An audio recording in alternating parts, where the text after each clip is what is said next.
The 3 reasons that Grounded's new playground mode will be successful. What's up, gamers? My name is Epic Pins, and in today's Grounded video, I want to talk about some of the things that will make this playground mode more successful than a lot of people actually think it will be. 1, so adding content that appeals to a more diverse fan base is a good thing. It's something that I think the devs probably put a lot of thought into, and saying that we've added a lot of content for survival side, for bosses to fight, for more content in terms of gear, in terms of weapons, in terms of that kind of stuff, but we haven't focused heavily on the custom maps or the non-survival side of our map. And there's nothing wrong with that. There's nothing wrong with that side, because what they saw happening is a lot of people were recreating maps that were fun, and they were, sometimes they were relay races, or sometimes sometimes they were races, sometimes they were obstacle course maps, but it wasn't the tools that they needed to be as creative as they possibly could be.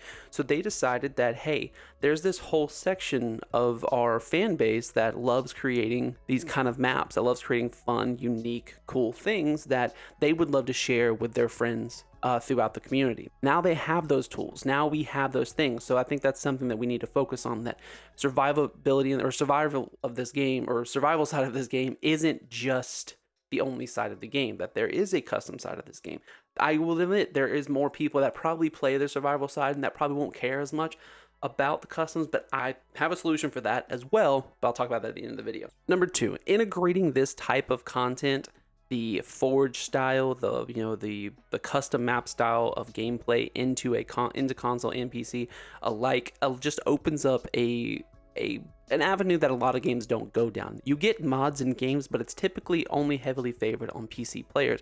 Console players usually don't get to participate in those type of things, and they see countless YouTube videos of people playing these cool custom maps that they will never themselves get their hands to play on, because they only can play on console, because not everybody has a PC that they can play video games on. So having this accessible to all of their fans, even though there is a vast majority that probably won't use them to the full extent that they can be used, but having it available for everybody to participate in, and I don't mean use them in a sense of they won't actually make a custom map, but having it available for people to download custom maps and use those custom maps across the board, that alone is an incredible feat. It's not that they're the only company that does this. I'm just saying that it's amazing that they thought that this would be a great idea. But granted, to me, Grounded dev team has always focused on all of their fan base. So when things get added, yeah, we want to nitpick at them. I'm guilty of it too. And sometimes I get a very individual thought process on it. I think of only myself, like, how does this apply to me, and not necessarily everybody else. I am guilty of that as well. And I think we all are. We voice our opinions on something that maybe we think that it doesn't apply to us, but there's probably a lot of people out there that this actually can apply to. It may not be the majority of the fan base, but it is a side of the fan base, and it doesn't hurt to add this stuff on. And number 3, adding any extra content to the game is never going to be a bad thing. It's especially something on the scale of this. This isn't something minor where they're just adding. Honestly, the game would fall off more if they just kept adding new weapons and new gear, or whatever. That's it. I mean, it may not fall off as much if you add new creatures, but the truth is, like, once you have dealt with that creature, you kind of move on. This isn't something that you kind of move on for. Like, personally, and like I said, I know we just talked about thinking of this individually, but personally, I have played a ton of really cool custom maps that are absolutely incredible. People are super creative, and it's really fun to see the stories flesh out, to see these things just grow. Now, some things that I think they should do with this that will help it grow even more is, 1, find a way to make the custom maps more accessible. Not everybody gets on Discord, not everybody gets on Twitter or anything like that, not everybody who makes custom maps even has YouTube channels that they're going to post their custom maps to. So having it more accessible in the game, maybe having a menu where you can go in the game and select a custom map, or say, like, and just read the description, details, or whatever. And if they have a thumbnail, if they want to do thumbnails, or if they just want to do description, I don't know. But having that custom maps menu in there would, I think, open up a window for people to be like, oh, well, let's go check out what some custom maps we can play. So I think having them more accessible would be just far better than right now. So I just think, and they said they're working on a way of that. I don't know if they're going to go that route.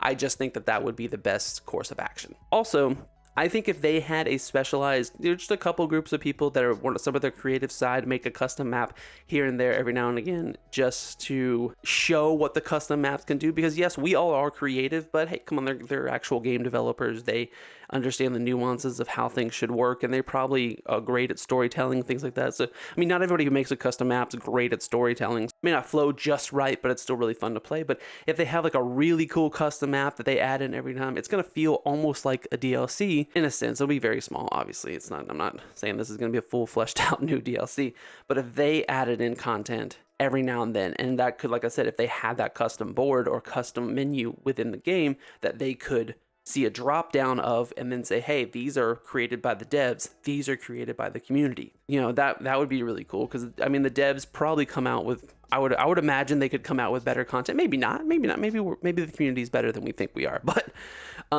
I feel like the devs could come out with really cool things. So I think that would help as well, because not everybody goes like, you know, I don't want to play a map where, you know, one kid, you know, who's sitting in himself, you know, sitting at home by himself, and he misspelled a bunch of words, or, you know, they don't know how to balance the creatures properly, and, you know, that side's really difficult, or that side is just kind of too easy, or, you know, whatever, you know, it's like a lot of things that people want to complain about because they may not want to play a game or a custom game created by just a person who's not a game developer. That's why I'm saying adding that drop menu that would show the custom maps, and then show maybe a dev, these are all created by devs.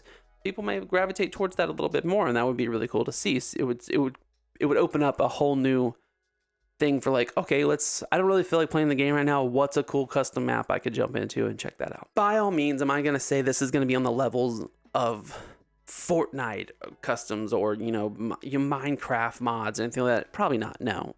I mean, those are some of the top rated games in all the world. I mean, there's also limitations that Grounded's always going to have, is the fact that it's Microsoft based and nowhere else.